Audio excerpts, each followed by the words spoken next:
Welcome to the Future Christian Podcast, your source for insights and ideas on how to lead your church in the 21st century. At the Future Christian Podcast, we talk to pastors, authors, and other faith leaders for helpful advice and practical wisdom to help you and your community of faith walk boldly into the future. Whether you're a pastor, church leader, or a passionate member of your faith community, this podcast is designed to challenge, inspire, and equip you with the tools you need for impactful ministry. And now for a little bit about the guest for this episode. Welcome to the Future Christian Podcast. Today, Loren Richmond Jr. is in conversation with the Reverend Len Tang.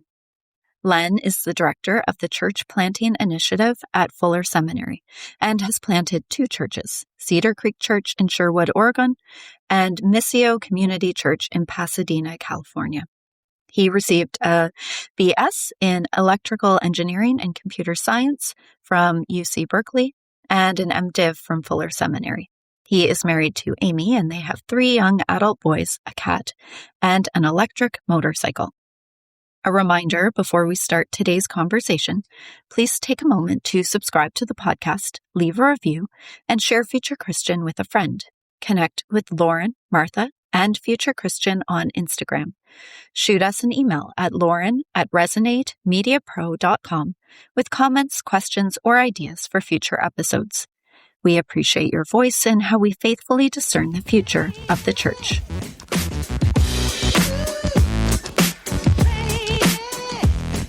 Hello, welcome to the Future Christian Podcast. My name is Loren Richmond Jr., and I'm pleased to be joined today by the Reverend Len Tang. Hello, and welcome to the show. Hey, great to be here, Loren. Thanks. Yeah, thanks for joining. Is there anything else you want our listeners to know about you? Well, I suppose a couple of quirks are I'm into renewable energy, and so my wife drives an EV, Chevy Bolt EV, and I ride an electric motorcycle. And so we love to and we have solar panels. So we kind of like the idea that our transportation is being, sourced by the sun. Yeah, that's awesome. I think theoretically, at least like this conversation, at least from both of our ends then, is theoretically like carbon neutral then, because I have solar panels going on myself. Nice. So, yeah, we're kind of countercultural, I guess, this way. All right. Nice. I mean, let's not get into broader conversations about that. Share, if you would, about your faith journey, what that looked like in the past and what that looks like today. Sure. I grew up in a very nominally church-going family. We went when I was in elementary school and then stopped. So by the time I was in high school, I was a pretty strong skeptic. I thought of faith as a crutch for either weak or unintelligent people. So I was pretty arrogant in high school. And then I went to school at UC Berkeley, and my first week there, I had 3 encounters with really bold Christians who began to share their faith with me, gave me a Bible, and lo and behold, I was actually pretty captivated by the person of Jesus, as described in the New Testament. So I was reading the Gospels, I was struggling a bit in school, and these faithful Christians kept sharing sharing Christ with me, and I found that I was afraid that I was falling in. I was leaning on this crutch of Christianity, until kind of God revealed to me that I'm a person like us all who needs a crutch, right? That we were made for Him, and I found that Christ was so compelling that I ended up giving my life to Him my freshman year, and found a great local church and was discipled there and began sharing my faith. So the fact that I was led to Christ by really bold Christians formed me, not only in terms of conversion, but in terms of discipleship and mission. So it was natural for me to turn around and share my faith with others. And that's to a degree even how I later was called into church planting, was the desire to share Christ with people in the context of the local church. Yeah. Well, thanks for sharing all that. What are some spiritual practices that you can share that you find meaningful today? Yeah, I think the kind of an anchor practice for me, just both in general, and then I think in the demands of church planting, is the practice of Sabbath. I try to take a 24-hour Sabbath. For me, that's from Friday night to Saturday night, kind of like the Jewish Sabbath, right? That in particular includes for me walking almost every week at our local botanical garden, which is called the Huntington Library. And I find that just being in nature and experiencing beauty is like deeply renewing. So it's a place where I can walk, reflect, pray, and I kind of have my devotional there.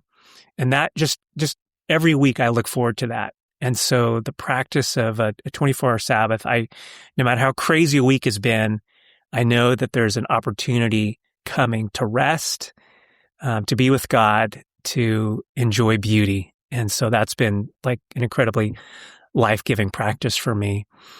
And I'll mention one other thing that one of my friends and mentors, Tim Morey, who's also a church planter, uses that we don't think of as a spiritual discipline, and he really advocates, and I experience it as well, just physical exercise kind of as a spiritual discipline.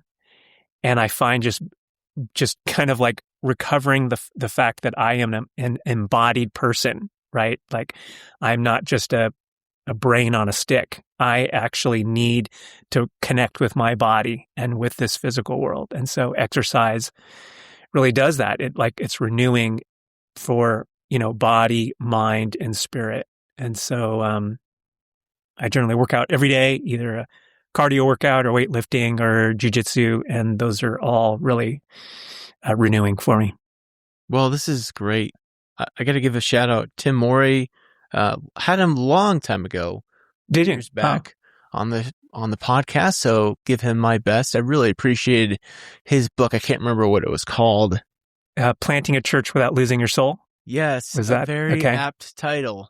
Mm-hmm. And I hope we might get onto some of those themes today.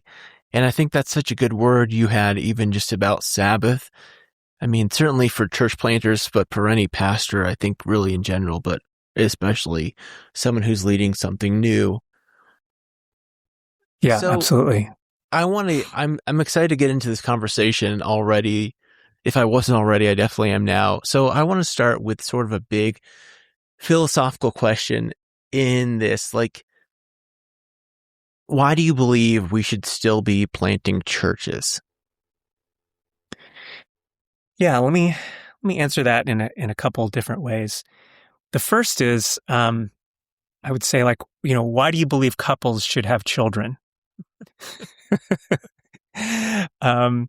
I think we were made biologically to, as Genesis says, to go forth and multiply. That every living organism and every human being is born, grows up, reproduces, and then dies. And so we believe that sort of life cycle, and my friend Nick Warren talks about this too. Yeah. That every church is born, right? Every church was started or planted at some point by someone. It hopefully grows up to maturity, but often we don't normalize reproduction. We don't think that it's normal for a church to birth other churches or other missional expressions. Yeah. And so how can we, as Nick says, how can we renormalize the reproduction of churches? In fact, in nature, nothing just grows bigger and bigger indefinitely. It actually reaches an adult size, is in a season of reproduction, which is not its whole life, and then it ultimately dies. So I think we also need to normalizing the dying of churches. Yeah. Not that we want that, but right. Every church is planted and started because there's a calling to have a fresh missional expression of the gospel in their context. And that doesn't last forever. And not every church is able to adapt to the new missional or demographic realities of its context. And so it will die. And that's while tragic, is totally normal. Someone once said, and I haven't seen the stats on this, but it kind of makes sense. He said, like, more than 99% of churches, of congregations, don't last more than 100 years. And again, I don't have any stats on that. I should have. But if even that's remotely true, it kind of reframes it to think our role really is to be parents, to have children, and to see them flourish, but not to live forever. And in fact, that's kind of why some of our churches get into trouble, is that we think it is our job to live forever. So I think that's kind of a biological framework. And then the other is just the kind of the missional, idea is that, the Missio Dei, the mission of God, is always expressing itself like, like David, serve the needs of God in his generation. And so again, every generation will have new challenges that the gospel can address, and it will have fresh expressions of that in those new contexts. And the world has never changed, been more fast changing than it is now on every level. And so I think it would be naive to think that we don't need new and fresh expressions in an ever-changing world. Whether those are formal churches and congregations, micro-expressions or micro-churches, outreach Bible studies, all the different expressions of mission for God's people. Yeah. Thanks for sharing all that. I can't remember if it was Nick who I had on in the past or one of my most recent guests. I feel like they both made this point, Dwight Shiley. This idea, like the Church of Ephesus, still not around anymore, all these New Testament churches, like as important as they were in their context, that they're not around anymore. So right, but yeah, go ahead. But maybe their great grandchildren are are present in and through the churches that were birthed out of those churches. Yeah. Well, from philosophical, I want to move to practical, thinking about. I mean, there's a lot going on right now. We could spend the whole podcast just talking about the cultural context that we're living in. What are some new challenges or maybe even opportunities that are really shifting the landscape of church planting right now? Yeah. Well, one of the specific opportunities that's really, I'm personally really passionate about is the realities that are coming out of global migration. Mm-hmm. The fact that, tens or hundreds of millions of people are either voluntarily moving to different parts of their own country or different countries. Some of that is forced displacement, due to war or being political refugees. Our country's dealing with that right now. What's going to be our posture towards refugees? Yeah. So it's clear that our cities and our country are rapidly diversifying in every way, that every major city now has tons of different immigrant groups and microcultures within it. And I kind of see, my friend Daniel Yang has helped me see that, God's hand is in the work of global migration. If he's sovereign, these things aren't just an accident, but that part of what it means to join God's mission is that there's all these new mission fields opening up in our backyards, right? If you're in a fairly large city. And so part of the corresponding challenge is that the first wave of kind of church planting, that kind of modern church planting, kind of that happened like in the 70s and 80s, a lot of those were really built around kind of suburban, more wealthy, male, often white communities and church planters. Mm-hmm. And that is not at all the reality that we face today. In 20 years, now less than 20 years, in 2045, there'll be no majority ethnicity in the United States, according to demographers and Pew Research. And we are just not set up to identify, recruit, train, and equip the diversity of planters for this new reality that we're facing, demographically, culturally, and otherwise. So I think it's kind of that's the exciting project that I've committed to, is like, how do we empower, in my work at Fuller, our mission is, to empower planters from every culture for every context. And to me, that's really exciting, is like all the different kinds of planters to reach all this amazing kaleidoscope of contexts that are happening. So, but that's not going to be easy to do, to retool. I mean, this is my next question then, because certainly that creates quite an exciting opportunity to reach people outside these kind of like stereotypical planting models. But also, I think the inverse of that, correct me if I'm wrong, or tell me more here, is that there's no like go-to models like you referenced in the past of like, let's just, build a church in the suburbs, hire an attractive young white male, and see it grow. Yep. So, I mean, what is even like, how does that even look like right now? Yeah. Or will it look like, I suppose?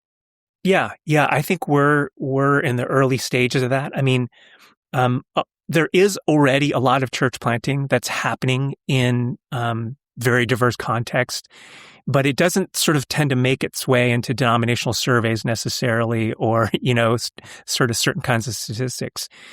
But like, for instance, like the Assemblies of God is planting a ton of Latino churches right now. Some of them are formal. Some of them are Bible studies that are kind of off the radar. There are multiple denominations that have ethnic specific church planting wings. The Vineyard has La Viña to plant Latino churches. There are small boutique church planting networks, for African Americans. And so what we're trying to do kind of in our work at Fuller is to try to identify who's already doing that work. How can we learn from them? And how can we kind of pour fuel on what's happening? How do we diversify we call them tracks, and in church planting, tracks kind of refers to these like 5 functions of what church planting networks and denominations do. So tracks is an acronym that stands for T is for training, R is for recruiting, A is for assessing, C is for coaching, and S is for support raising. So we kind of need to reimagine new tracks, new ecosystems for this whole diversity of planters that need to be raised up and equipped. So yeah, it is not. There's not a straightforward blueprint, but that's also what's kind of exciting about it. We don't really know how we're going to fund this, because a lot of these are to be able to plant in the urban core. Right. Where's the money going to come from? The funding piece. So I don't know the answers to those, but I'm excited to find out and to look for creative ways that planters can engage in starting nonprofits and for-profits alongside church plants to help fund, for us to creatively come alongside them. So it's a new world, and it's a brave new world. It is. I'm glad you brought up funding, because that was certainly something I wanted to ask about, thinking about funding and sustainability. I'm thinking again about Nick Warnes, who's done, in my conversations with him, a lot around being creative with nonprofit structures. Certainly there's been some movement around social entrepreneurship. What are you seeing right now? Do you think that might be hinting, I can't think of the word, but hinting at what's coming more in the future or will develop? Yeah. I mean, I think there was a wave of coffee shops that got started by church planters, right? That was like the default, way. And it made sense. Like, how do you both generate income, create third spaces, build relationships? So it made sense that those sort of expressions were there. I think a lot of planters found out it's a lot of work to run a business alongside planting a church. And I think, I've heard, a story of some planters, I think at that Atlanta area, who started a coffee roasting business that went really kind of viral. and that wasn't like running a storefront, but it was creating a brand that came out of their own story and engagement with coffee. And so there was both the product, but also the story behind that. So there's been, some creative, again, for-profit expressions. I think being bivocational has long been normative in like minority communities. So that's, in a sense, that's not new. And we need to think more about how do we help planters find something that's in their own sweet spot that can make a good hourly rate. Some folks I know are trying to leverage AI to do just that they can take their own ministry resources and reformat them for use or potentially for sale. How do we equip planters with those skill sets so that they're engaging with their unbelieving neighbors, they're adding value to their community? Some people do practical things like just be they get power washing equipment, and that's their side gig, and they meet people in the community that way. Yeah. Again, starting a nonprofit, like as you identify what are the needs in our community, and is there a way that a nonprofit can apply for grants and government funding in a way that a church might not be able to? So again, there's like partnering with churches that have using an existing facility and using it for rentals to build affordable housing. That's kind of now a bigger need now that churches where they're building affordable housing, and that rental income helps the church. So a lot of existing churches are closing, and the properties, need to be thought about in very creative ways to steward that, the resources of the property.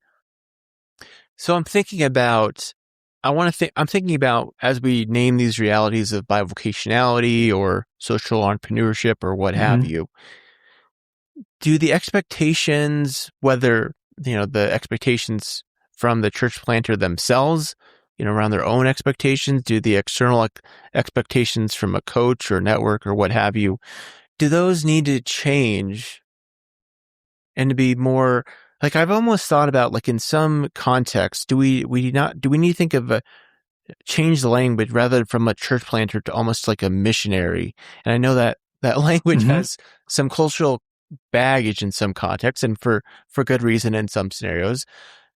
But to think like that, building a church as we think of like the traditional, like, I'm going to open up the doors and have 50, 100, 150 people is very unrealistic in certain cultural contexts. Whereas can they, I don't know, not toil the soil, but prepare the soil, if that makes sense. To talk more about expectations in these new changing landscapes we're in. Yeah. No, I think that's a really important adjustment that needs to happen. Like we were saying on the funding side, the typical funding pattern before was you would get, like a denomination might fund you for 3 to 5 years until you become self-sustaining. Right. And now I think in many contexts, we need to stretch that out much further and think, okay, maybe it's going to be less money, but it's going to be over 7 years or even 10 years. Right. Because the economics just don't work, particularly in certain socioeconomic contexts. So I do think, and in terms of size and so forth, we're still probably living in the shadow of the church growth movement, right? Which was popularized at Fuller, and maybe sort of in many ways the principles were taken out of context. But for many planters, particularly who are older, growth was the only metric. And it led to some real distortions. There was a lot of, heartache and unrealistic expectations for planters themselves and for funders and so forth. And as I was kind of alluding before, healthy living things, they're born, they grow. If they grow indefinitely, we call that cancer. Cancer, yeah. Right? Yeah. Now, I'm not saying growth is bad. There's there can be healthy growth, but healthy growth itself must be managed, right? Yeah. It cannot go without and appropriate infrastructure and accountability. And we've seen some of the scandals that result from unhealthy growth. So I'm not against growth, and I'm not against large churches. I think we actually need ecosystems of large and small churches to actually serve communities. They each have a role. Right. But for me, I have shifted in terms of my own sense of metrics or success. I kind of think of it firstly as being, is a church plant faithfully contextualizing the gospel to reach the people that God has given them a burden for? So is the expression of the gospel appropriate for the context? And again, history has shown us lots of inappropriate and unhealthy expressions of the gospel that imposed a particular cultural kind of perspective. And so, having the theological savvy and the cultural intelligence to appropriate the gospel for a neighborhood or a city or a people group, to me, that's like the first measure of, if you want to use the term, success or fruitfulness. Like, is this, I love, like Eugene Peterson's translation of John 1, the word became flesh and moved into the neighborhood. Yeah. Like, are we moving into the neighborhood in Jesus-like incarnational ways? So to me, that's like a first expression. And then the second is, are we making disciples, right? Are people actually like coming to faith and then growing into maturity who can then turn around and make disciples themselves, right? Are we making disciples? And that can happen at any size. I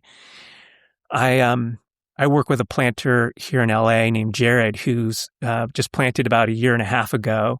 The church itself numerically is quite small, but their disciple-making impact is quite large.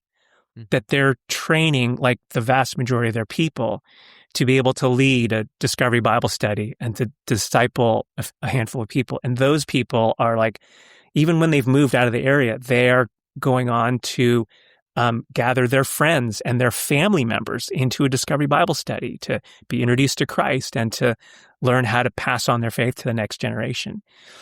To me, that's a fruitful church plant. And they probably will grow numerically as a result of what they're doing.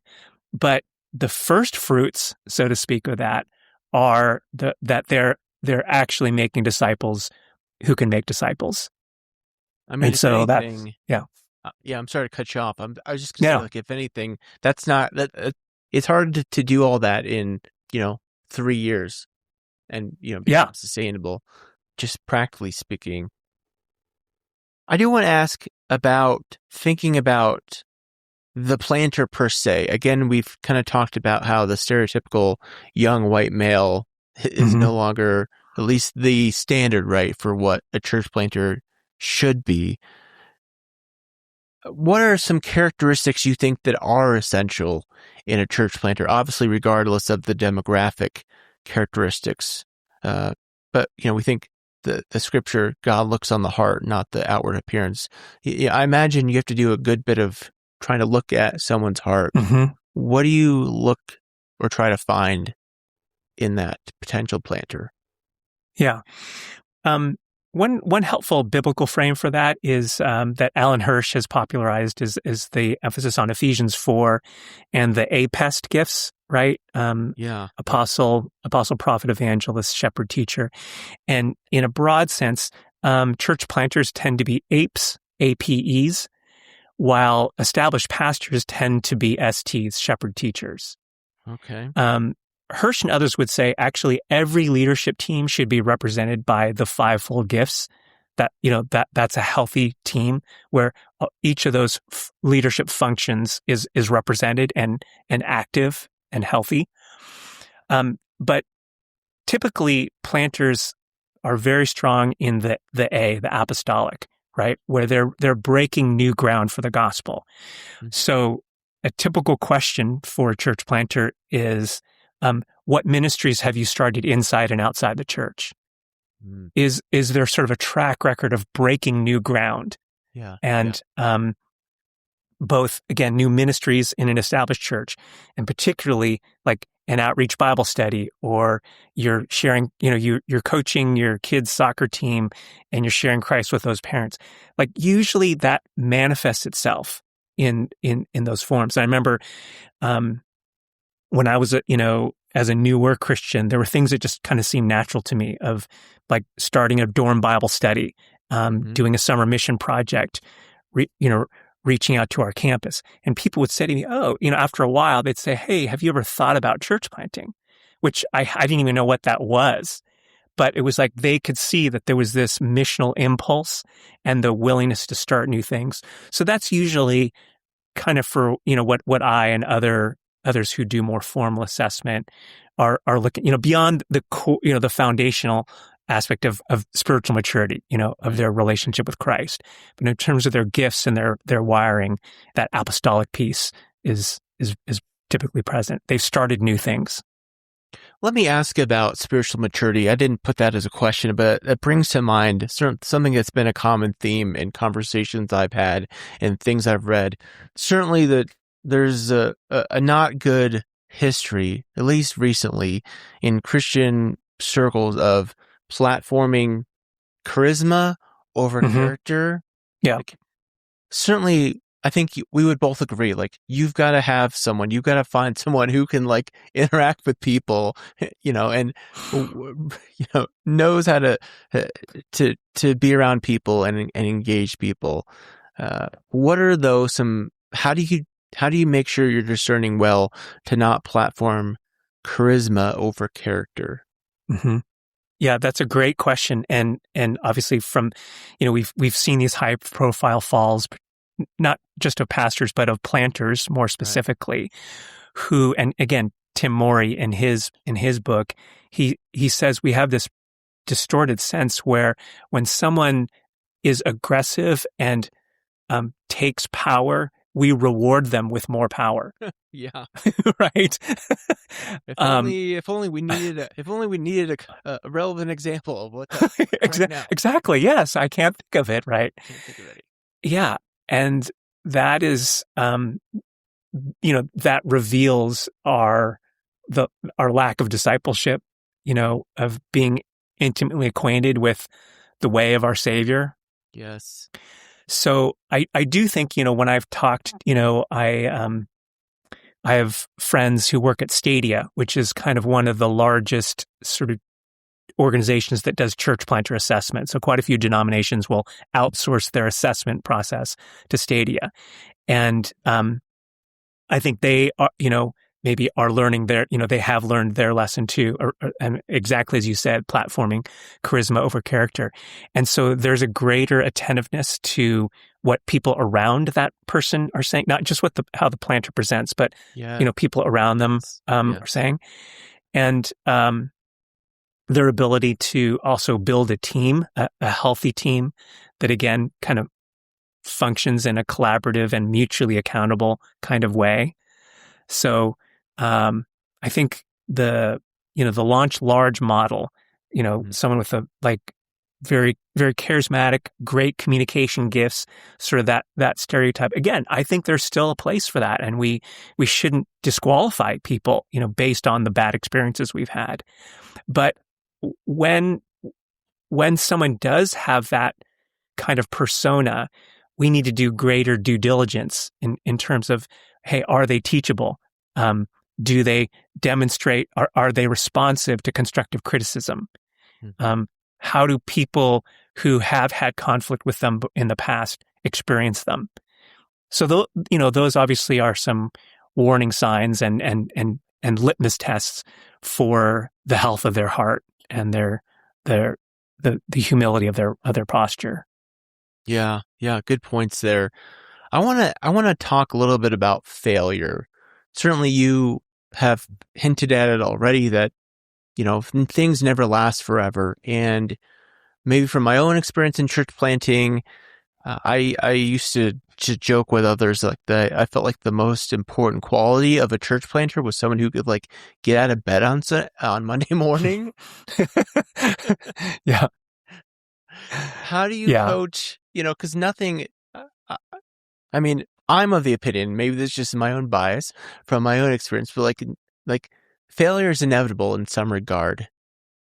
How do you train church planters to be able to deal with not necessarily just failure, but the emotional highs and lows, I think, that come? Because, like, just again, speaking from my own experience, like, you have a Sunday that just like, where are all these people coming from, right? And then you have a Sunday where, like, I the put bottom so falls much- out. Yeah, the bottom falls out.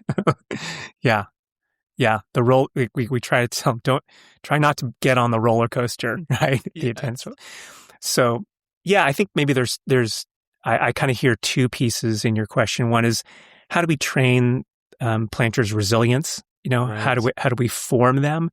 And that's actually like the training that we do at Fuller. We said there's three pieces. There's theology, formation, and mission. And so formation is like one of the three things that we like really, really emphasize. And, in Tim Morey's denomination, they would begin their church planter training saying, what got you here won't get you there. Oh, Like, even like the spiritual practices, the relational style that brought you to the point of saying, okay, we think you'll be a good planter. It actually most likely won't sustain you for the demands that are ahead of you. And so it's saying, okay, you're not going to just need to function differently in your ministry, but you will actually have to deepen the faith, your faith in Christ to new levels. You're going to you need a stronger foundation for the tremors and the earthquakes that are going to come.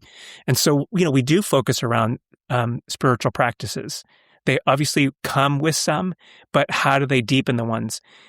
So, for instance, we talk about the ability to lament as a practice. Yeah. To healthily grieve with God all the losses, the people you thought were with you and then bailed out, the leader who stabs you in the back, like you name it. If you can't healthily bring that to God, it's going to fester and poison you from the inside out. So being able to absorb those losses, to go to God with them, silence and solitude. Also, Tim Morey talks about, just getting away with God. And then, of course, the ability to build healthy support structures, to be in community outside of your church, like through a church planting network or denomination, to have potentially, and this is an affordability issue, having a coach and or a therapist, safe places outside of your church you can process those losses and those joys. Sometimes success actually is equally destructive, right? Yes. Both loss and success can distort the soul. So how do we process those and build what we call just your social base, that network of relationships around you? And, when I coach planters, I try to actually have a list, kind of like, okay, who's on your leadership team? I want to know their names. And who's in your social base? How strong is that foundation?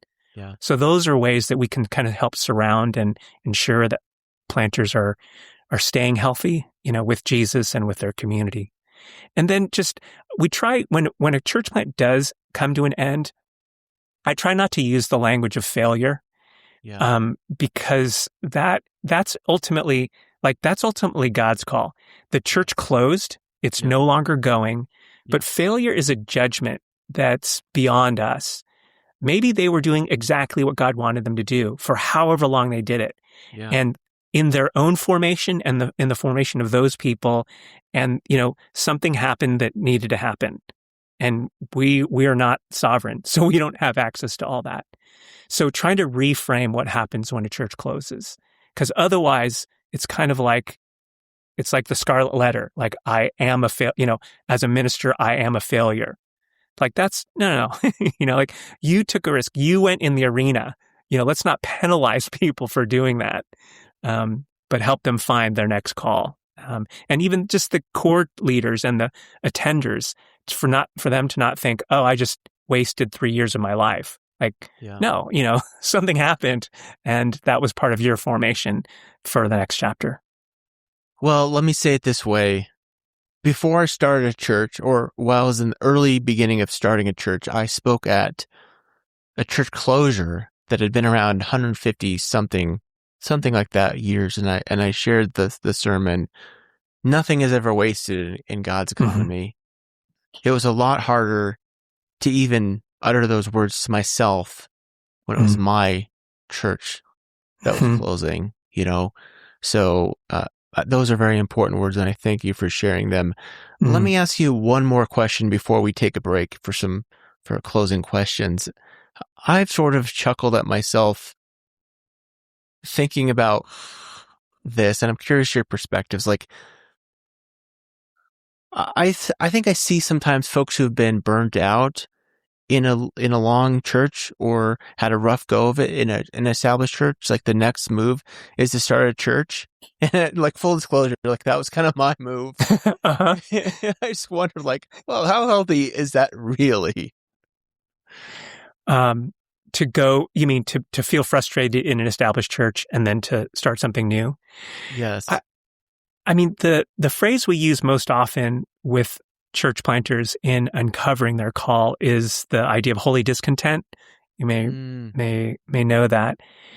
And I think there's actually a necessary part of discontent, of frustration with what is, that there, as we say, there's like a burr in your saddle, a splinter in your mind, something that's like, this is not right. This is not actually what God intends. There is a more faithful way. And so really, I do think the discontent is what drives us out to start something new. Yeah. But then we say it needs to be a holy discontent, because if it's just frustration or like, I'm just going to stick it to the man, or we're going to do things differently, we're going to do it the right way.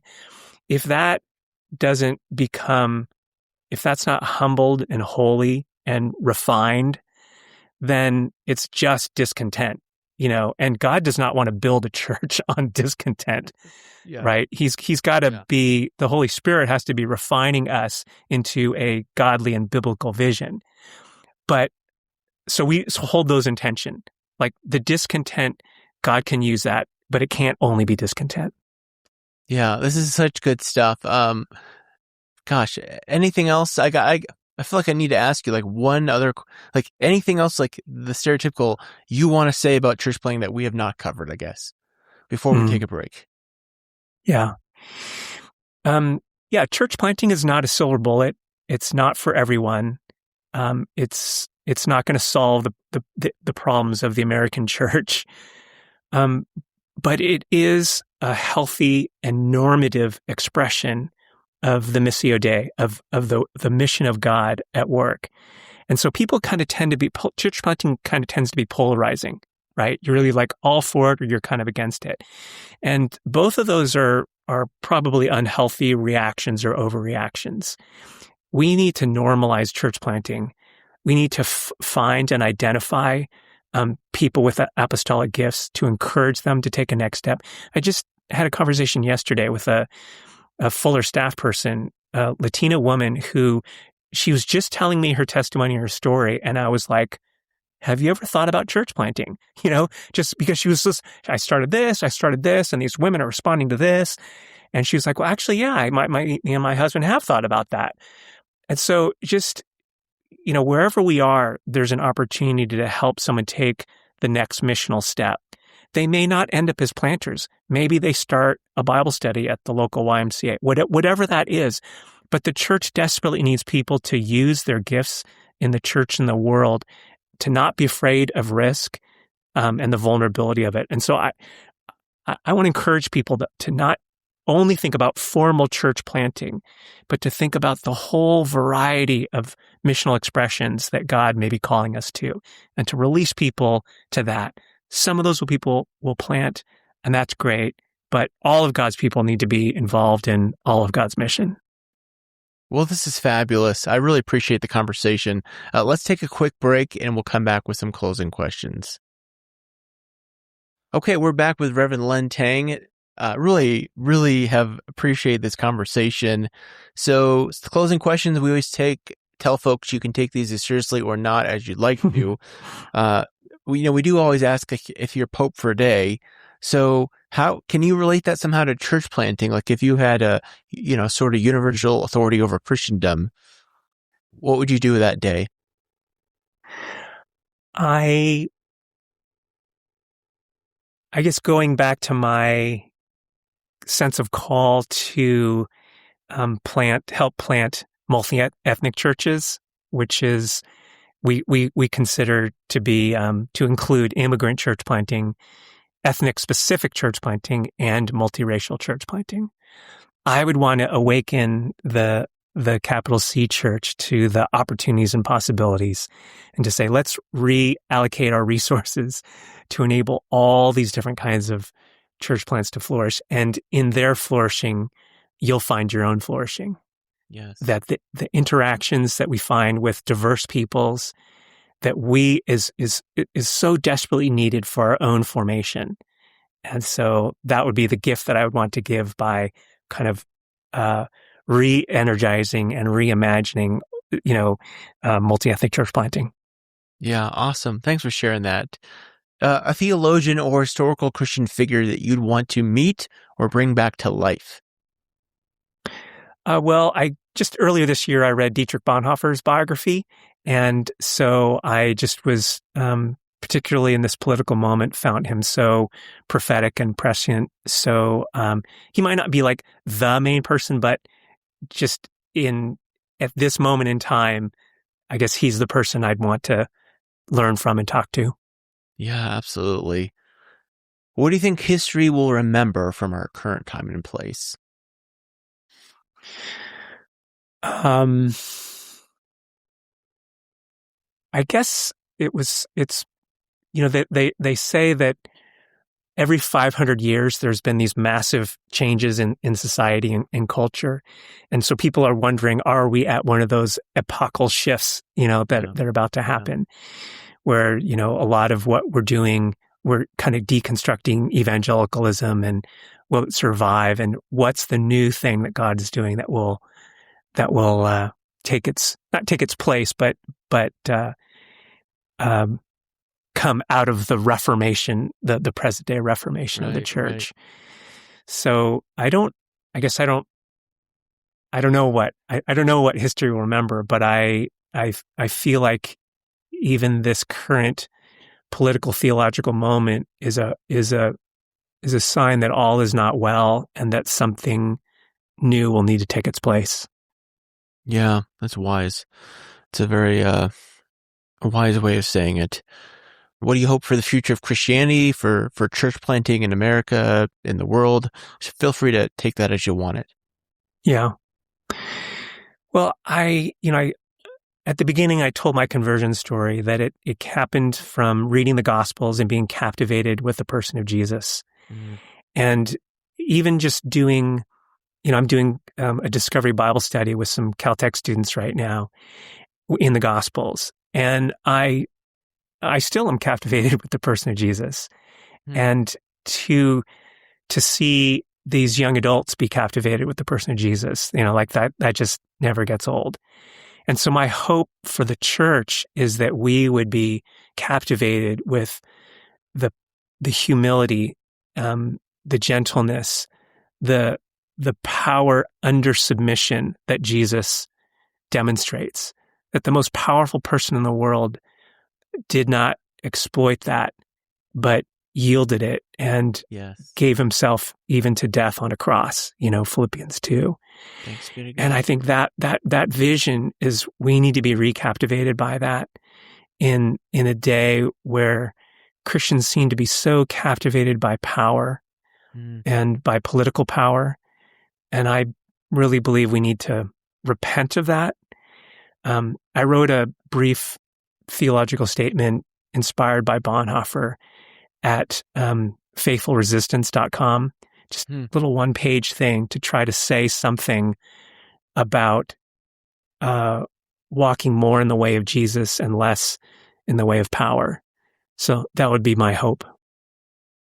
Well, thanks for sharing all that. I'm trying to scratch down here, faithfulresistance.com. I want to share that in the show notes, if anything. Mm-hmm. And as I like to say, like, that will preach. that will preach what you just shared. So thank you for sharing that. Mm. Where can people find out about you, connect with the show, or not the show, connect with Fuller, get an assessment, all that stuff? Yeah. My personal social media, which I'm not great at, to be honest, is at len.tang on Instagram and Facebook. And then Fuller, the website for the Fuller Church Planting Initiative it's churchplanting.fuller.edu, kind of all one, churchplanting.fuller.edu. Well, this has been a great conversation. I really appreciate your perspectives and all that you have shared here. We always leave folks with a word of peace, so may God's peace be with you. Amen. Thanks for having me, Loren. Appreciate it. Yeah. Thanks for joining us on the Future Christian Podcast. The Future Christian Podcast is produced by Resonate Media. We love to hear from our listeners with questions, comments, and ideas for future episodes. Visit our website at future-christian.com and find the Connect with Us form at the bottom of the page to get in touch with Martha or Loren.